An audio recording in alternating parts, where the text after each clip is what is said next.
vos réactions par rapport à ça? Est-ce que ça vous paraît exagéré? Est-ce que c'est la réalité? C'est en France que ça se passe? On dirait que tout va bien. Les personnes qui avaient déjà eu des fonctions d'encadrement, de management avec des responsabilités, oui? Non? Non? Pour certains d'entre vous, c'est une entrée en matière. Et il est probable que vous ayez, à terme, quelle que soit l'entreprise dans laquelle vous êtes, à effectivement gérer quelque chose de très particulier qui est une charge mentale qu'on appelle le stress. Et ce stress, traditionnellement, on dit qu'il y a du bon stress et du mauvais stress. Le stress, de mon point de vue, c'est la vie. Le stress, stresser, c'est étendre, c'est stresser. Hein, ça vient de la physique. On stresse un matériau quand on le tend. Or, notre vie, à partir du moment où on se lève le matin, elle consiste à nous tendre. Et c'est parce qu'on se tend, on reste pas recroquevillé sur soi, qu'on est dans la vie. Le problème de tout matériau, et l'être humain, s'il se considère lui-même comme son propre matériel, eh bien, si on le tend trop, il va à un moment donné résister, il va supporter, et puis à un moment donné, il va pas se relâcher, il va se remettre. Et l'expression la plus définitive du stress, c'est lorsqu'il y a une rupture mentale telle que la personne ne peut plus concevoir sa vie et donc décide de se suicider. Je vous ai mis quelques chiffres pour vous montrer que c'est un phénomène qui est très généralisé et qui est donc en train de devenir une des premières pathologies dans le monde du travail. C'est quand même assez terrifiant. Hein, vous connaissez l'étymologie du terme travail? Pourquoi on dit travail en français? Est-ce que vous avez envie d'avoir peur? Travail, ça vient du latin tripalium, et ça veut dire instrument de torture. Donc le travail, si on prend d'un point de vue étymologique, c'est un instrument de torture. Qui fait un peu froid dans le dos. En même temps, comme pour le stress, lorsqu'on parle de travail, quand on dit qu'un matériel travaille, quand un organe travaille, s'il travaille bien, il ne fait que remplir correctement sa fonction. Est-ce que l'être humain est fait pour dormir ou est-ce qu'il est fait pour agir? C'est une question qui est presque philosophique. En tout cas, si on considère que l'homme n'est pas fait pour dormir, que ce n'est pas un animal qui est là pour une plante, qui est là pour rester dans son coin à rien faire, et à ne pas transformer les choses, si on considère qu'au contraire, l'homme a être dans une activité, dans un travail, alors on peut voir les choses de manière positive.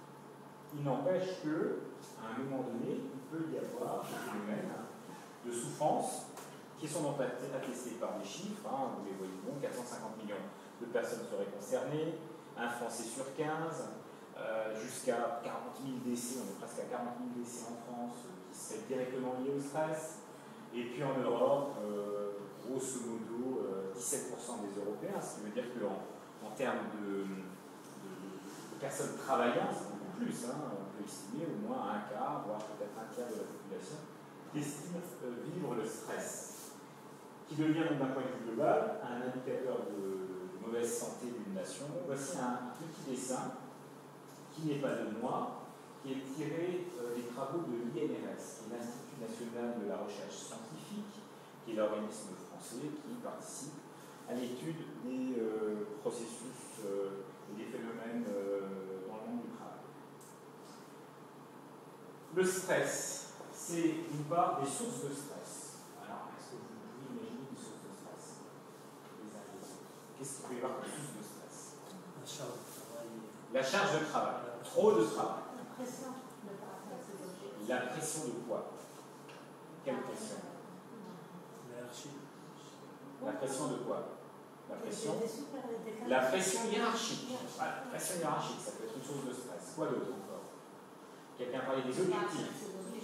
Voilà, le sentiment de ne pas être capable d'atteindre des objectifs, ou alors être sanctionné pour ne pas avoir atteint ses objectifs. Quoi d'autre encore? La pression de l'environnement socio-économique, qui fait qu'aujourd'hui, la perte d'emploi est très rapidement un risque de dévalorisation sociale, de chute sociale, etc.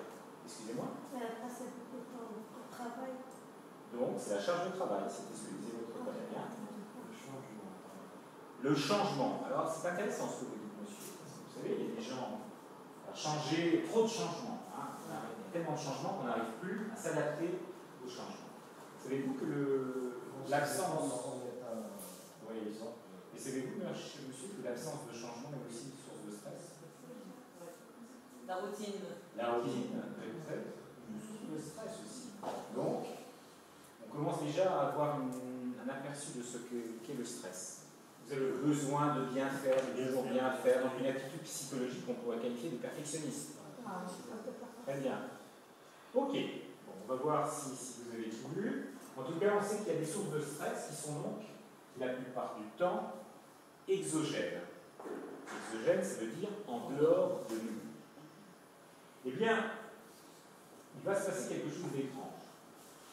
C'est que par rapport à des sources de stress qui sont exogènes, nous allons tous, en tant qu'individus, les percevoir, avoir des représentations qui vont être différentes.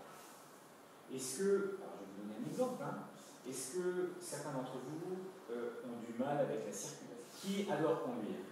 J'adore conduire et la circulation ne me dérange pas parce que voilà. j'ai pris l'habitude. Vous voyez que en fait, le même phénomène, pour les uns va être très stressant, et pour les autres ne va pas être stressant. Le phénomène, pour certains, crée du stress, pour d'autres ne crée pas de stress. Et ça va être le cas pour, en fait, tous les phénomènes. Parce qu'en fait, la définition du stress, c'est un déséquilibre entre des contraintes extérieures et des ressources intérieures telles qu'elles sont perçues, qui créent un déséquilibre, et c'est ce déséquilibre qui est le stress. Alors, je vais reprendre cette définition pour qu'elle soit claire. Il se passe des choses à l'extérieur de moi. La circulation, mon patron, ma petite fille que je dois aller, m'occuper le matin, mes parents qui sont malades, j'ai plein de phénomènes. Tant que je crois et que j'ai le sentiment en moi que je peux réussir à traverser ces phénomènes et à avoir une action sur eux sans souffrance excessive pour moi, il n'y a pas de stress. Tant que je crois que je vais y arriver, pour dire les choses encore plus simplement, il n'y a pas de stress. Le stress, il arrive lorsque j'anticipe le fait que je ne vais pas arriver à facilement me mobiliser par rapport à la situation stressante. Autrement dit, le stress est psychologique. C'est purement, comme vous dites madame, une question de perception des événements. Alors je vais vous dire, il y a peut-être une exception quand même, c'est quand même pas exagéré, et une exception qui est les conditions physiques de travail. Il est clair que si vous êtes un ouvrier dans un laminoir, vous savez ce que c'est un laminoir? On prend de la tôle, bon, on l'écrase et on l'étire. Ça fait beaucoup de bruit, ça sent très mauvais, c'est très dangereux, etc., etc. Là, on est dans des facteurs de stress physique qui sont d'une telle intensité que, ma foi, on peut dire qu'effectivement, on est au-delà de la représentation. Mais à part ça, pour le reste, l'essentiel des facteurs stressants sont normalement, raisonnablement, je dirais, assimilables par les uns et par les autres. Par contre, on peut avoir de soi une représentation telle que l'on ne se sent pas capable de gérer la situation. Et c'est ça qui va créer du stress. Si ça se passe une fois, ça va. Si ça se passe deux fois, ça va encore. Et si tous les jours,